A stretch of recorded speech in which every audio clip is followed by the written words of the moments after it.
No a my vítáme v tomto krásném areálu Zruč nad Sázavou zámku naše další dva hosty a tím je paní Jitka Pražáková a Bohumil Pražák, instruktoři vodní turistiky. Krásné dobré ráno vám oběma. Vodácky, ahoj. Ahoj. Ahoj. To bychom vlastně dneska možná mohli zavést, viď? Všechny zdravit, ahoj. Správným vodáckým pozdravem. Dobrá, tak dnešní téma je vodáctví. Když se řekne vodáctví, co vy dva se vybavíte? Já jezdím od dětství a vybavím si právě to vodáctví, který prezentujeme v muzeu. Že vlastně jako teď už je to trošičku jinak. Starý lodě, jiný vybavení, prostě takovou tu dřinu. Musí se loď dopravit, musí se loď zase odvízt z vody, což už teď úplně není. No, my tady máme nádherné lodě, než se k tím dostaneme, tak vy jste ale musela taky někdy jezdit na normální lodi, že jste si prostě vyplula na Sázavou, pohodička, ano, na kajaku nebo něčem o tom mluvím. Ano. A vy jak jste na tom s vodáctvím? Já jsem na tom s vodáctvím taky dobře, protože vlastně jsem chodil, nebo jel jsem poprvé s oddílem na zaslíbenou řeku Ohři. To mi bylo nějakých 13 let a od té doby jsem vlastně každý rok na vodu jezdil. Potom jsem zakládal vodácký oddíl po revoluci, 15 let jsem vedl vodácký oddíl. A pak jsem dokonce se živil tím, že jsem měl vodáckou půjčovnu, dělal jsem vodáckého zpravodaje, vodáckého instruktora, takže vodáctví pro mě hodně znamenalo a vlastně potkal jsem se i s úžasným člověkem Zdeňkem Šmídem, který napsal knihu Proč bychom se netopili, což je taková bible vodáctví a vodáků, prostě kdo nečet Proč bychom se netopili, tak má velkou mezeru ve vzdělání. Máme ji i v muzeu knihu. To si musíme doplnit, Romčo.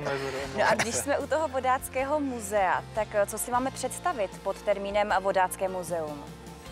Historii vodáctví.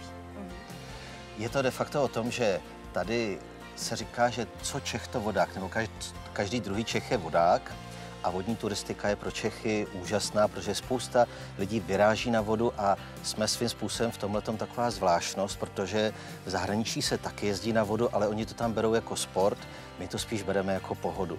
Proto tady to vodáctví má velmi dlouhé kořeny, vlastně dalo by se říct až někdy v 16. století, kdy Jan Zachar z Pašíněv si vyjel na kajaku, rytíř, ale vlastně se to datuje od začátku 19. století. Josef Ressler Ořovský sem dovezl první kánoe, ale to zásadní je vlastně o tom muzeu to, že máme spoustu kamarádů vodáků, kteří chtěli stvořit muzeum a neměli k tomu podmínky a díky tady osvícenému panu starostovi Hujerovi se podařilo získat prostory a dát sem expozici vodáctví a všichni ti kamarádi vodáci si splnili ten svůj sen, že jsme sem navezli ty staré lodě, staré vesty a vlastně stvořili jsme jediné vodácké muzeum na světě, což je tady ve Zruči nad Sázavou. To je krásná vzácnost. Vás, jak se schání takovéto nádherné lodě? Unikáty. Jednak, jak říkal Míla, tak hodně kamarádi měli doma i poskládaný a poschovávaný. Potom jsou vodácké oddíly, kde prostě samozřejmě trošičku jim vypláchly povodně, loděnice, ale přesto se nám ozývali lidi sami, kde vlastně jako jsme si přijeli, tady třeba za vámi je úžasná loď, kterou jsme dostali z Jizerských hor, která byla schovaná někde na půdě, rozebírali jsme záhradí, aby jsme ji tam odtaď dostali. Jo, jako hlásili se nám i lidi hodně sami, hodně nám lidi darovali taky. To mě by hrozně zajímalo, jak by například někdo z našich diváků měl poznat, že má doma nějakou takovou vzácnost. Protože třeba si někdo myslí, že má doma na půdě nějakou starou obyčejnou loďku a ona by bývala třeba mohla být i tím vaším unikátem do muzea. Pozná se to velmi jednoduše. Čím je větší vrstva prachu, tím je to vzácnější. Tak to je dobrá pomůcka. Je to o tom, že se nám opravdu lidi ozývají a pošlou nám fotku a my jim řekneme, jo, to je zajímavý. Akorát, že my jsme nastavení tak, že nám je těch starých lodí líto, protože lidi zavolají a řeknou, já to mám doma, já bych to vyhodil. A my řekneme, to nevyhazujte dobře, tak my to schováme do depozita, protože my tady děláme ještě jednu věc, že jednou ročně ty lodě z toho muzea vytáhneme a opravdu jedeme na vodu. Sice jenom 5 kilometrů, ale na těch starých lodích jedeme na vodu. A to jsou potom takové opravdu veselé příběhy, jakože tady nemáme Maňáska, ale což je loď, která je vlastně z prken a musí se zatáhnout. A musí se 24 hodin dopředu dát do vody, aby tam nebyly díry. Aby se rozjel. A náš kamarád Janko Gazda jezdí na takovýchhle lodích a právě, že přijel, ale loď nebyla zatažená, tak každých 300 metrů vylejval vodu. Nebo letos jel na nádrži, na palivové nádrži od letadla, takže ty lodě opravdu jako jsou živé, není to i o tom, že se jenom na to kouká. A když jste zmiňovali právě, jak nacházíme ty lodě, tak jedna pro nás nejcennějších lodí je tady hned za váma. Vidíte, jak je krásně zaprášená. A to je čerstvý úlovek tady ze Zruče nad Sázavou. My jsme z začátku nemohli sehnat staré lodě a netušili jsme, že tady ve Zruči nad Sázavou vlastně najdeme, včera jsem jí přivez, tuhletu žebrovku, krásnou starou, byla na seníku, včera jsme ji sundavali ze seníku a dneska je tady, tak jsme rádi, že zručská žebrovka s příběhem je právě tady. Takový to klenot. A tohle je tedy asi za vás vaše aktuálně největší nějaký ten unikát nebo vzácnost, nebo co je taková největší vzácnost, kterou máte právě ve vašem muzeu? Já si myslím, že největší vzácnost je právě tamhle ten single kajak, jak jsme o něm mluvili, jak manželka říkala, že jsme na Frýdlansku rozebírali zábradlí. Na téhleté lodi, jako těch single kanoí není moc, a na téhle lodi kdosi, už jsme nedopátrali, kdo ale vyhrál nějaký mistrovství světa. A je to loď, na který se dá jezdit. A vlastně my jsme pro vás měli i takový chyták, takovou hádanku. Když se podíváte, tak na té lodi tam je šprajc, jo, to je to uprostřed. Ano, ano. Ale není to rovný jako na klasických kánojích, ale je to prohnutý. A my jsme včera děvčatům v muzeu, když přišli a vybírali tu loď, tak jsme řekli, a jestli pak víte, proč je to prohnutý? Proč byste řekli, že ten šprajc je takhle hezky vytvarovaný? Teď by bylo normálně, by byl rovnej. No. Já jsem jak ve škole. Ty jsi úplně toho zažila. Jo, totálně. Když teďko napadlo, že to možná by se o to mohlo opřít pádlo. A já si myslím, že to je dělané jako pro někoho přímo na míru, že byl možná objemnější nebo naopak tenčí a proto se to tak vyrobilo. Tak nás rozsuďte.